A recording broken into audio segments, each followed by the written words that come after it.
আমাদের ভেতরে যে নফস বসবাস করে, নফসে আম্মারা, যার দ্বারা মানুষ গুনাহ করে, তো এর খাবার কি? এর খাবার হলো পিতামাতার অসম্মান করা, সমস্ত ধরনের গুনাহ, হারাম খাওয়া, মানুষের সাথে ধোঁকাবাজি করা, মুভি দেখা, গান শোনা, এগুলো শেয়ার করা, হারাম রিলেশনে জড়ানো, পরনারীর সাথে পরপুরুষের সাথে কথা বলা, অর্থাৎ যাবতীয় সমস্ত গুনাহের কাজগুলোই হলো নফসে আম্মারার খাদ্য।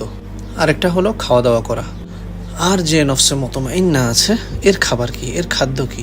এর খাদ্য হলো 5 ওয়াক্ত নামাজ, তাহাজ্জুদের ইহতিমাম করা, মানুষের সাথে উত্তম ব্যবহার করা, পিতামাতার সাথে সৎ ব্যবহার করা, সময় অসময়ে কোরআন তেলাওয়াত করা, জিকির করা, অর্থাৎ আল্লাহ তাআলা খুশি হয় এমন সমস্ত কাজ করা। তো এখন থেকেই একটু একটু করে নফসকে কন্ট্রোল করার হিম্মত করুন এবং নফসে আম্মারাকে পরিশুদ্ধ করে নফসে মুতমাইন্না বানাতে হবে। ঠিক আছে না ইনশাআল্লাহ? জাযাকুমুল্লাহু খাইর। আসসালামু আলাইকুম ওয়া রাহমাতুল্লাহি ওয়া বারাকাতুহু।